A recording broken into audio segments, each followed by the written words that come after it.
سال نو، نئے سال کو ویلکم کرنے اور سیلیبریٹ کرنے کے جدا جدا طریقے ہوتے ہیں۔ الگ الگ سوسائٹیز میں، الگ الگ کلچرز میں نئے سال کو سیلیبریٹ کیا جاتا ہے، پمپ اینڈ شو کے ساتھ اور شور و غوغا کے ساتھ۔ یہ اپنا اپنا کلچر ہوتا ہے، اپنا اپنا طریقہ ہوتا ہے۔ مگر جو اولیاء، صوفیاء اور صالحین ہیں، وہ جب نیا سال آتا ہے اور پچھلا سال ختم ہوتا ہے تو اس کو کسی اور طریقے سے سیلیبریٹ کرتے ہیں۔ ان کی سوچ، جیسا کہ امام غزالی نے لکھا رحمۃ اللہ تعالی علیہ، ان کی سوچ یوں ہوتی ہے کہ جب نیا سال آتا ہے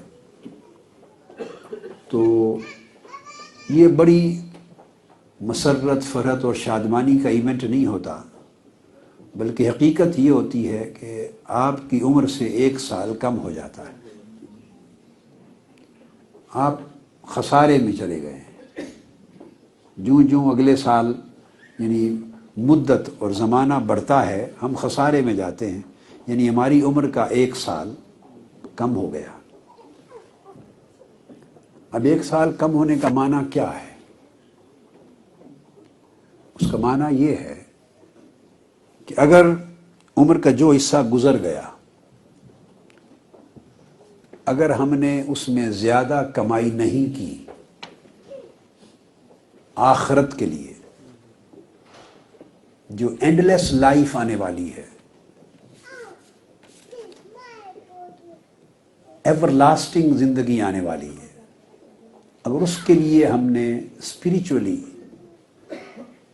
ارن نہیں کیا تو وہ حصہ ہمارا لاس کا حصہ ہے۔ جس بزنس میں ارننگ زیادہ نہ ہو، بزنس کے اس حصے کو آپ کہتے ہیں کہ لاس ہوا۔ تو اگر ہم نے ارن زیادہ نہیں کیا تو اس کا مطلب ہے جو حصہ زندگی کا گزرا وہ لاس میں گیا۔ تو 1 سال اور بڑھنے کا معنی یہ ہوا کہ لاس کا جو حصہ ہے وہ بڑھ گیا، اور اب باقی زندگی جو بچی، جس کا کچھ اندازہ نہیں ہے، معلوم نہیں وہ کب ختم ہو جائے، مگر اتنی بات ڈیفینیٹ ہے کہ اس میں سے 1 سال کم ہو گیا۔ اب وہ ارن کرنے کے لیے بقایا حصہ بچ گیا۔ اگر ہم سنور گئے، ہم نے اپنی لائف میں چینج پیدا کر لی، تو اب سوچ یہ ہے، کنٹمپلیٹ یوں کرنا ہے کہ اگر ہم اپنے آپ کو تبدیل کرنے پر اور آخرت کے لیے بیٹر ارننگز کے لیے تیار ہو جائیں تو ہمارے پاس اب جو مہلت پہلے تھی اس سے 1 سال کم رہ گئی۔ تو ارننگز کے لیے ٹائم کم رہ گیا اور لاس کا عرصہ بڑھ گیا۔ یہ ایک نئے سال کو سیلیبریٹ کرنا، کنٹمپلیٹ کرنے کی شکل میں، میڈیٹیٹ کرنے کی شکل میں، اپنے حوال پہ ریفلیکٹ کرنے کی شکل میں، سوچ بچار اور تفکر اور تدبر کی شکل میں، یہ ایک طریقہ ہے۔ اولیاء کرام تو یوں کہا کرتے تھے کہ اگر 1 ساتھ بھی گزر جائے اور آپ اس میں ارن نہیں کر سکے تو وہ بھی ایک لاس ہے، کہ زندگی سے وہ ایک لمحہ نکل گیا۔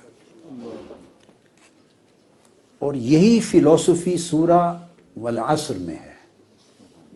ہم نے کبھی اس بات پہ نہیں سوچا کہ زمانے کی قسم کھا کے اللہ رب العزت نے انسان کے خسارے میں ہونے کی بات کر دی۔ اب 2 چیزوں میں جوڑ کیا ہے؟ ہم نے عام طور پہ اس پہ غور کبھی نہیں کیا۔ زمانے کا اور انسان کے خسارے میں ہونے کا آخر کوئی ربط تو ہوگا نا، کوئی مانوی ربط ہوگا۔ تو اللہ رب العزت نے قسم کھائی ہے، والعصر، قسم ہے زمانے کی، قسم ہے وقت کی۔ تو زمانے کی قسم کھا دی، عمر رواں کی قسم کھا دی، اور ساتھ کہہ دیا ان الانسان لفی خسر، بے شک انسان خسارے میں ہے۔ دیر از نو ڈاؤٹ اباؤٹ اٹ کہ انسان لاس میں ہے۔ اب کیوں زمانے کی قسم؟ تو اس زمانے کا لنک انسان کے خسارے میں ہونے سے کیا ہے؟ وہ یہی نقطہ ہے جو میں نے ابتدا میں عرض کیا.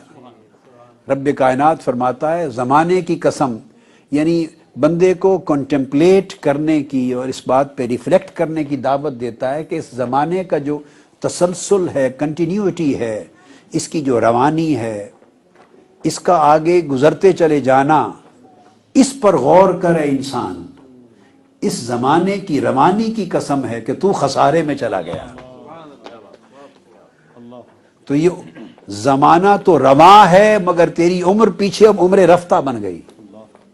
زمانہ آگے جا رہا ہے، عمر وہ عمر رفتہ بن گئی، وہ پیچھے چلی گئی، اور آگے جو بچا وہ تھوڑا بچ گیا. جب تھوڑا بچ جائے تو اس کو خسارہ کہتے ہیں. جب تھوڑا بچ جائے تو خسارہ کہتے ہیں. تو اللہ رب العزت نے اسی امر کی طرف توجہ مبذول کرائی کہ انسان خسارے میں ہے ایز اے ہول.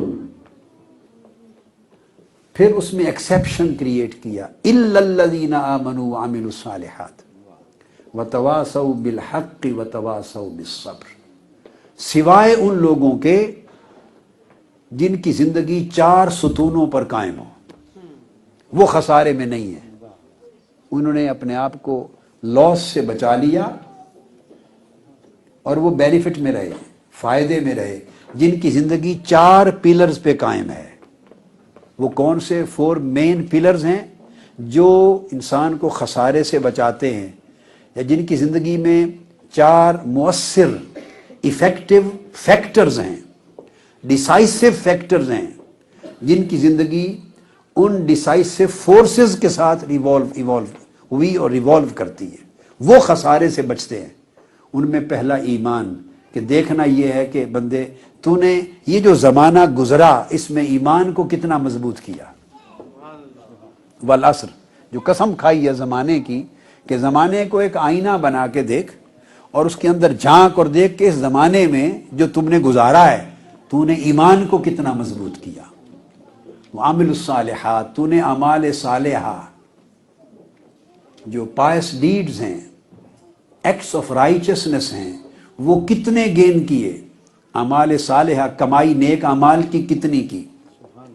وتواصوا بالحق، تم نے حق بات کی نصیحت کتنی کی. اور نصیحت کا معنی یہ نہیں ہوتا کہ دوسروں کو نصیحت کرنا. ہم نے غلطی سے نصیحت کا معنی یہ بنا لیا ہوا ہے، یہ غلط ہے. آقا علیہ الصلوۃ والسلام کی سنت یہ ہے کہ جب وصیت اور نصیحت کی بات کرتے، اور آج بھی خطبہ جب دیتے ہیں تو یہی کلمہ دہراتے ہیں کہ میں نصیحت کرتا ہوں پہلے اپنی جان کو، خود کو، اور پھر دوسروں کو. تو نے اپنے آپ کو حق کی کتنی نصیحت دی، کتنی ایڈوائس کی. اور نصیحت ہوتا ہے عمل کرنے کے لیے. اور جب دوسروں کو کتنا حق سمجھایا، خود اپنے آپ کو اور دوسروں تک حق کتنا پہنچایا، حق پر عمل کتنا کیا. وتواصوا بالصبر، اور اگر مشکلات آئیں تو نے صبر اور استقامت کتنا اپنایا. اگر یہ 4 ایکٹیو، ایفیکٹو، ایفیکیشس، ڈیسائسو فورسز ہیں، اگر زندگی ان کے ساتھ چل رہی ہو، ان 4 پہیوں کے ساتھ چل رہی ہو زندگی کی گاڑی، تو فرمایا پھر ایسے لوگ خسارے میں نہیں. جن کی زندگی کی گاڑی ان 4 پہیوں کے ساتھ چل رہی ہو، ایمان، عمل صالح، نصیحت اور صبر و استقامت، ان 4 ویلز کے ساتھ چل رہی ہو، 4 ویلز ڈرائیو اس کی اگر ہے تو پھر وہ گاڑی والا خسارے میں نہیں ہے، وہ اچھا ڈرائیور ہے. اور جس کے پاس یہ 4 ویلز نہیں ہیں وہ ایکسیڈنٹ ہو گیا ہے، اس کی لائف کا، اس کا ایکسیڈنٹ ہو گیا ہے اور اس کو معلوم نہیں کہ اس ایکسیڈنٹ کا انجام کیا ہوگا، وہ بچے گا نہیں بچے گا. کہ آج کی یہ رات جو نیو ایئر ایو ہے وہ ہم ایک کنٹمپلیشن کی صورت میں سیلیبریٹ کر رہے ہیں، کومیموریٹ کر رہے ہیں. سب سے پہلے نئی ویڈیوز کو حاصل کرنے کے لیے شیخ الاسلام ڈاکٹر محمد طاہر القادری کے آفیشیل یوٹیوب چینل کو سبسکرائب کریں اور بیل آئیکن کلک کریں.